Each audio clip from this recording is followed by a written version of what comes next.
मनन करेंगे महान विश्वास का एक उदाहरण और मती रचित सुसमाचार उसका 15 अध्याय और 21 पद से लेकर 28 पद तक इस घटना का वर्णन है। यहाँ पर एक स्त्री, जो स्त्री का नाम तो नहीं दिया गया पर लिखा हुआ है, वो कन्नानी स्त्री थी। और कन्नानी और यहूदियों में बहुत ही दुश्मनी थी। कन्नानी और यहूदियों में बहुत दुश्मनी थी और यहूदी लोग इन कन्नानी लोगों को कुत्ता या डॉग कहते हुए संबोधित करते थे। और यहूदी इन जो अन्य जाति हैं, स्पेशली जो कन्नानी हो या कोई अन्य जाति हो, उन्हें कुत्ता कहकर संबोधित करते थे। मतलब उन्हें बहुत ही वो तुच्छ समझते थे। और आपको मालूम है, डॉग जो हैं, स्ट्रीट में घूमने वाले कुत्ते जो हैं, उनको लोग कोई भी पसंद नहीं करते। कोई जब मन करता पत्थर मारते हैं और उनके साथ अच्छा व्यवहार भी नहीं करते। तो यहाँ पर जो है ये कन्नानी स्त्री, प्रभु यीशु मसीह, ये जो सूर और सैदा जो हैं, ये जो है उत्तरी इजराइल के ओर, यानी प्रभु यीशु मसीह जो है अक्सर यहाँ नहीं जाया करते थे। पहली बार प्रभु यीशु मसीह इस क्षेत्र में गए, सूर और सैदा में गए, और ये उत्तरी इजराइल में ये पाया जाता है। और यहाँ पर कन्नानी लोग रहा करते, यहूदी लोग नहीं थे। कुछ इतिहासकारों का मानना है कि प्रभु यीशु मसीह यहूदियों के बीच में रहते हुए, यरूशलेम में रहते हुए, गलील, कफरनाहूम, इन क्षेत्रों में रहते हुए उनकी सेवकाई जब उन्होंने शुरू किया, बहुत सारे बीमारों को उन्होंने चंगा किया, बहुत सारी दुष्ट आत्माओं को निकाला। और उनकी सेवकाई में इतनी अस्त व्यस्त रहते थे, उन्होंने शांत रहने का कुछ समय लिया कि शांत रह करके सूर और सैदा यानी अन्य जातियों के बीच में जाऊंगा, लोग मुझे पहचानेंगे नहीं। और यहूदी लोगों को, ये कन्नानी लोग जानते थे कि ये हमारे शत्रु हैं, तो इनसे ज़्यादा वार्तालाप जो है यीशु का नहीं होगा। तो यीशु शांति के साथ कुछ प्रार्थना में, कुछ व्यक्तिगत रूप में समय व्यतीत करना चाहते थे। पर जब हम देखते हैं प्रभु यीशु मसीह सूर और सैदा क्षेत्र में जब आते हैं, तो लिखा हुआ है, वचन 2 कहता है, 22 कहता है, 15 की 22, और देखो उस देश से एक कन्नानी स्त्री निकली और चिल्ला करके कहने लगी, हे प्रभु दाऊद की संतान, मुझ पर दया कर, मेरी बेटी को दुष्ट आत्मा बहुत सता रहा है। यह स्त्री को मालूम नहीं किसने बताया कि यीशु मसीह जो है सूर और सैदा में प्रवेश किए हैं। लेकिन एक बात तो बहुत ही निश्चित है कि इस स्त्री ने जरूर प्रभु यीशु मसीह के चमत्कारों के बारे में सुना होगा। जरूर इस स्त्री ने प्रभु यीशु मसीह की दैविकता के बारे में जाना होगा। इसीलिए वो कहती हैं, हे प्रभु दाऊद की संतान, मुझ पर दया कर। उसको मालूम है प्रभु यीशु मसीह कौन है। वो जानती है प्रभु यीशु मसीह दाऊद की संतान, यानी दाऊद उस समय राजा था। वो जानती है कि राजवंश से है। वो जानती थी कि ये प्रभु है। कहती, प्रभु महान परमेश्वर, कहती मुझ पर दया कर, मेरी बेटी को दुष्ट आत्मा बहुत सता रहा है। न जाने इस महिला ने अपनी बेटी के इलाज के लिए कितना प्रयास किया होगा। वो खुद अपने शब्दों में बयां करती है कि मेरी बेटी को दुष्ट आत्मा बहुत सता रहा है। मालूम नहीं उसको कैसी दुष्ट आत्मा परेशान करती होगी। आप लोगों को मालूम है, जब दुष्ट आत्मा किसी के ऊपर आती है तो वो कहीं पर भी उनके ऊपर अटैक कर लेती है। कहीं भी गिर जाती हैं, कहीं भटक जाती हैं, कहीं भी भागती हैं। कुछ कुछ दुष्ट आत्माएं तो ऐसी होती, जब किसी इंसान की ओर आती हैं तो निर्वस्त्र होकर के भागते हैं, कई बार पत्थर मारते हैं और विभिन्न प्रकार से जो है इन दुष्ट आत्माओं से ग्रसित व्यक्ति व्यवहार करते हैं, बर्ताव करते हैं। और इवन मरकुस के रचित सुसमाचार में जब हम जाते हैं, एक दुष्ट आत्मा से ग्रसित व्यक्ति अपने आप को क्या करता था, पत्थर से मारता था, चिल्लाता था, चीखता था। उसे जंजीरों में बांधा गया, फिर भी अपने आप को पत्थरों से मारता था। तो जब दुष्ट आत्मा इंसान के अंदर हावी हो जाती है तो विभिन्न प्रकार से वो क्या करते हैं, क्रिया करते हैं, बर्ताव करते हैं। तो इस महिला की बेटी की दशा जो थी बहुत ही खराब थी और स्पष्ट कहती बहुत सता रही है। मालूम नहीं, जवान लड़की, या बच्ची होगी, हमें नहीं मालूम, पर उसको ये दुष्ट आत्मा बहुत ही सता रही थी। और फिर 23 वचन में लिखा, पर उसने कुछ भी उत्तर नहीं दिया। आप थोड़ा सोचिए, एक महिला बड़ी विश्वास के साथ, बड़ी उम्मीद के साथ, बड़ी दुख के साथ, बड़ी दर्द के साथ प्रभु यीशु मसीह के पास आई, लेकिन प्रभु यीशु मसीह ने कोई भी उत्तर नहीं उसे दिया। फिर आगे लिखा है, और उसके चेलों ने आकर उससे विनती कर कहा, इसे विदा कर, क्योंकि यह हमारे पीछे चिल्लाती आती है। अब आप समझ सकते हैं इस स्त्री का दर्द। उसकी बेटी की दशा जो थी बहुत ही खराब थी। प्रभु यीशु मसीह के सामने विनती को रखा, प्रभु उसमें चुप रहे, कुछ नहीं कहा। शिष्य फिर विनती करते हैं प्रभु से विदा कर दो, क्योंकि वो चिल्लाती हुई आती है। आप थोड़ा मेरे साथ कल्पना करें, उसकी बेटी जो है बुरी आत्मा से पीड़ित है, बड़ी दुर्दशा उसकी है, प्रभु के सामने चिल्लाती हुई, चीखती हुई, प्रभु उसमें से कुछ भी शब्द नहीं कहते हैं। चेले सुन रहे हैं, वो चिल्ला रही है, रो रही है, गिड़गिड़ा रही है, अपनी बेटी की दशा को बता रही हैं। चेले खुद ही परेशान हो गए। चेले स्वयं कहते हैं, हे प्रभु, उसे क्या कर लो, विदा कर दो, क्योंकि हमारे पीछे चिल्लाती हुई आती है। तो आप समझ सकते हैं यहां से इस स्त्री के जीवन से जो आप मैं सीख सकते हैं वो पाठ है। ये तो हमें समझ आ गया कि इसकी बेटी दुष्ट आत्मा से ग्रसित थी। ये तो हमें समझ आ गया कि इसकी बेटी की दशा ठीक नहीं थी। ये हमें समझ आ गया कि इस मां के इस वेदना को वो बयां करने की कोशिश कर रही है, लेकिन कोई उसे सुन नहीं रहा है। इस मां के जीवन से जो एक चीज हम सीख सकते हैं वो है, वह अपनी बेटी से बहुत ही प्रेम करती थी। अपनी बेटी से बहुत ही प्रेम करती थी, इसीलिए वो एक गिड़गिड़ा रही थी, इसलिए वो रो रही थी, विलाप कर रही थी, और वो चाहती थी कि किसी भी हालात में मेरी बेटी क्या हो जाए, ठीक हो जाए। जब आगे की घटना हम पढ़ते हैं तो आगे हम सीखते हैं, क्योंकि जब आप मैं किसी से प्रेम करते हैं उसके लिए इंसान कुछ भी करने के लिए तैयार रहता है। और ये माँ अपनी बेटी से बहुत ही प्रेम करती थी। और हाँ, आज अगर देखा जाए एक माँ और बेटी का प्रेम, या माता पिता का बच्चे के प्रति जो प्रेम है वो बहुत ही गहरा प्रेम होता है, उसको हम बयान नहीं कर सकते हैं। और उसकी तुलना परमेश्वर जो मनुष्य से प्रेम करता है उससे हम कर सकते हैं कि माँ जो अपने बेटी से कितना प्रेम करती है। उससे बढ़कर के परमेश्वर हमसे क्या करता है, प्रेम करता है। लेकिन इस माँ से हमें सीखने की आवश्यकता है कि वो अपनी बेटी से बहुत ही प्रेम करती थी, बहुत ही ज्यादा वो प्रेम अपनी बेटी से करती, इसलिए इतना दर्द वो बयां कर रही थी, इतनी अपनी इस वेदना को वो यीशु के पास रखती है। यीशु चुप जब रहते हैं, चेलों के पास चिल्लाती है, चीखती है, मदद मांगती है, और फिर चेले जो हैं उसके लिए प्रभु से विनती करते हैं। फिर आगे देखिए प्रभु यीशु मसीह क्या उत्तर देते हैं। 24 वचन में लिखा, उसने उत्तर दिया, हे कि इजराइल के घराने की खोई हुई भेड़ों को छोड़कर मैं किसी के पास नहीं भेजा गया। अब आप थोड़ा सोचिए, बड़ी उम्मीद लगाई हुई महिला सोच रही होगी कि प्रभु यीशु मसीह मेरी बेटी को छू के चंगा करेंगे, लेकिन प्रभु यीशु मसीह ने उसे स्पष्ट बता दिया कि मैं तो इजराइल के लिए आया। यानी उसको मालूम था, ये जो कनानी स्त्री है उसको मालूम है प्रभु यीशु मसीह जो मसाया है ये इजराइलियों के लिए आया, हम गैर जातियों के लिए नहीं आया। प्रभु यीशु मसीह से जो कह रहे थे वो कोई अनोखी बात नहीं थी उसके लिए, वो समझ गई थी, वो समझती थी, क्योंकि कनानी लोग और यहूदियों में कोई आपस में मेल जोल नहीं था। यहूदियों गैर यहूदियों में आपस में कोई मेल जोल नहीं था। जो यीशु ने उन्हें बताया, उस स्त्री को वो तो बातें समझ आ गई, लेकिन देखिए ये वहीं चुप नहीं रहती है।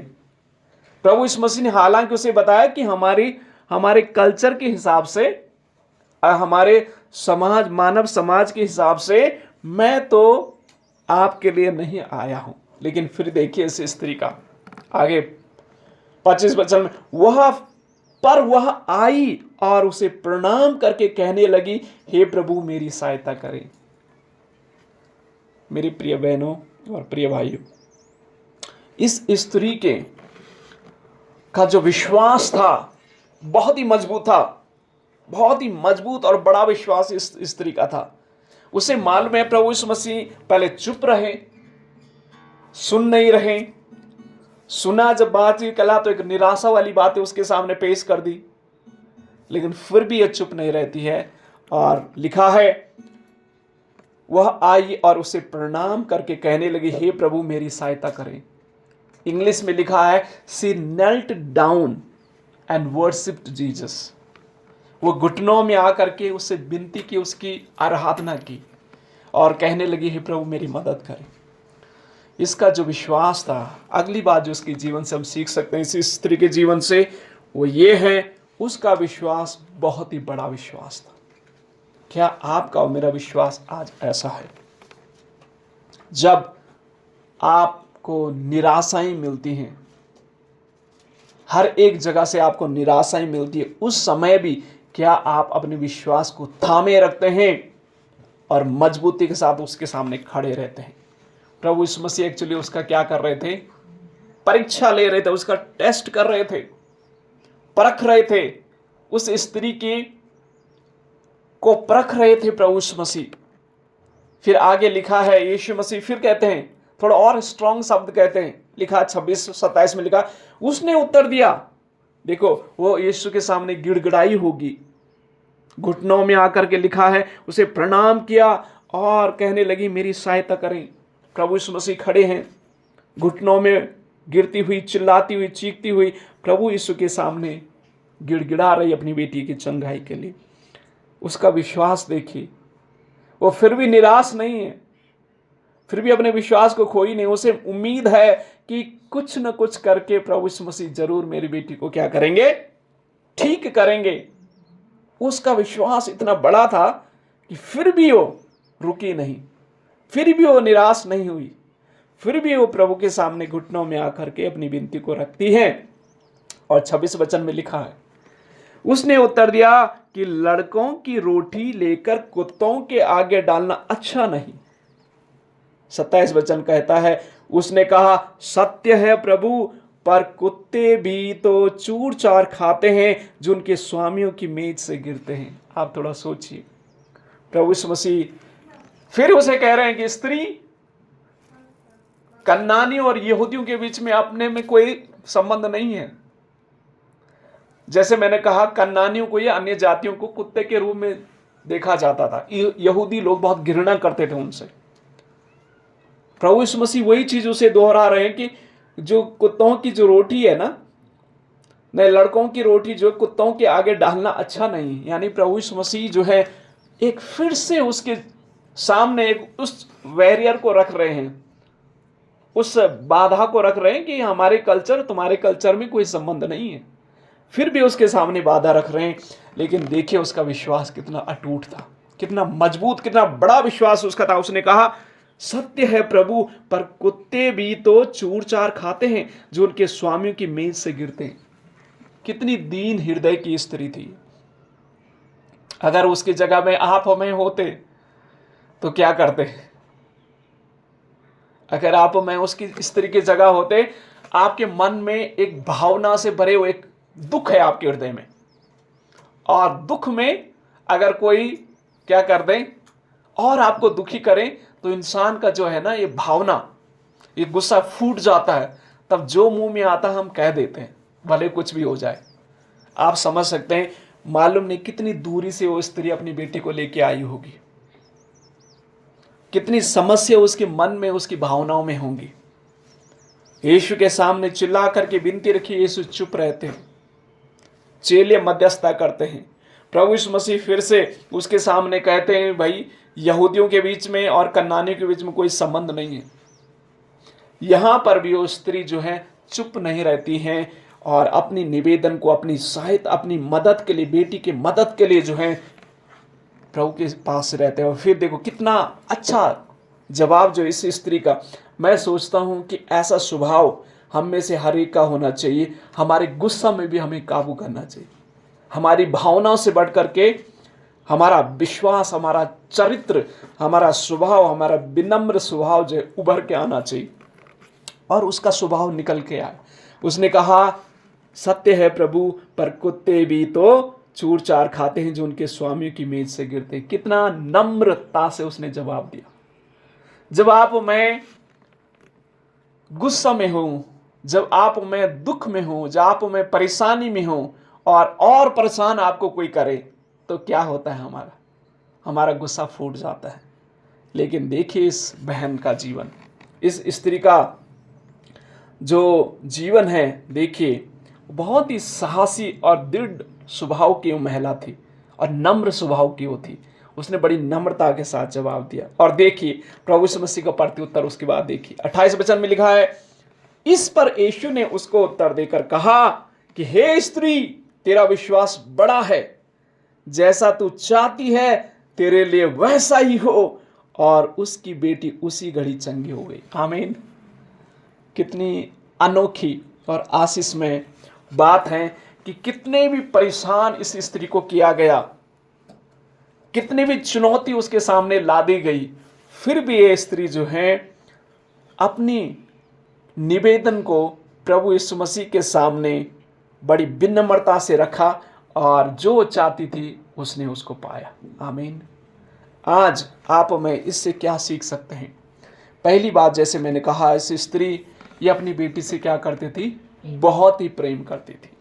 दूसरा, इसका विश्वास बहुत ही बड़ा था।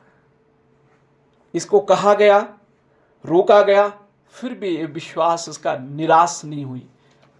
उसका जो विश्वास बहुत ही बड़ा विश्वास था। तीसरी बात, बहुत ही साहसी थी। उसने उसका सामना किया। भले प्रभु ने उसके सामने बाधाओं के ऊपर बाधाएं रखना शुरू किया, लेकिन वो साहसी थी, दृढ़ थी और विनम्र भी थी। ये इस महिला के जीवन से आप और मैं सीख सकते हैं।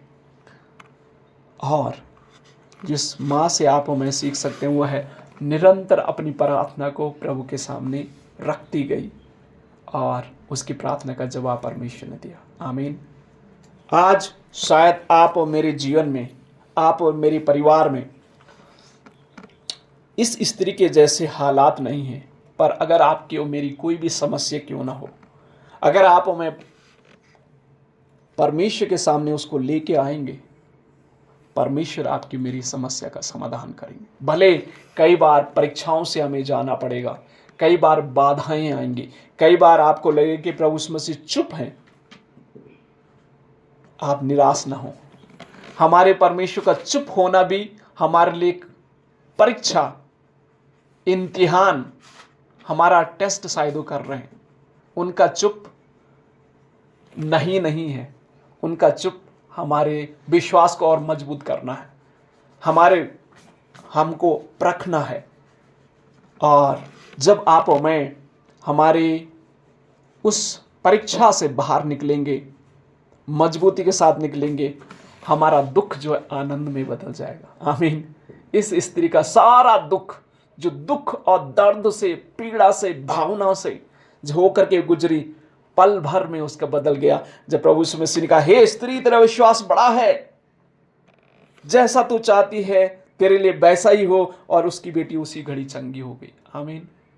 आपकी क्या प्रार्थना है मेरे भाई और बहनों? आज जो भी आपकी मेरी प्रार्थनाएं हैं ना, उन प्रार्थनाओं को परमेश्वर के सामने रखें, निरंतर उसके लिए मांगते रहें जब तक आपको मिले नहीं।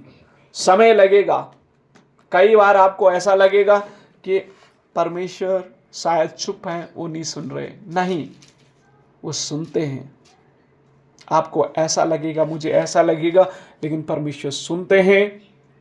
निराश नहीं होना, अपने विश्वास को कमजोर नहीं होने देना, विश्वास को दृढ़ता के साथ बने रखें, अपने विश्वास से कमजोर ना हो, साहसी बने इस महिला के समान और अपनी निवेदन को निरंतर परमेश्वर के सामने रखें। जब आप और मैं अपने निवेदन को निरंतर परमेश्वर के सामने रखेंगे, परमेश्वर हमारी प्रार्थना का जवाब हमें देंगे।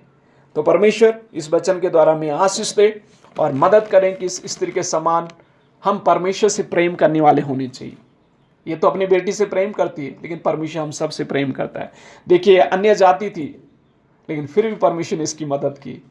ये मान्य नहीं करता है कि हम कौन हैं, कहाँ से आए हैं, क्या हमारी हालात हैं, क्या हमारा बैकग्राउंड है। ये कुछ भी परमेश्वर के सामने मान्य नहीं करता है, परमेश्वर से अगर आप में प्रेम करने वाले लोग हैं तो परमेश्वर भी हमारी मदद करेगा, हमारी सहायता करेगा। लेकिन वो उनकी करता है जिनका विश्वास मजबूत होता है, वो उनकी करता है जो निरंतर उसके सामने लगे रहते हैं, और जब तक मिले ना तब तक रुके नहीं। परमेश्वर का वचन कहता है, मांगो तुम्हें दिया जाएगा, ढूंढो तुम पाओगे, खटखटाओ तुम्हारे लिए खोला जाएगा। वो परमेश्वर आज कल युगानुयुग एक समान है, वो कभी नहीं बदलने वाला परमेश्वर। अगर इस स्त्री की मदद कर सकता है तो हमारी क्यों नहीं करेगा, क्योंकि आप में उसके बेटा और बेटियां हैं। प्रभु इस वचन के द्वारा हमें आशीष दे। God bless us.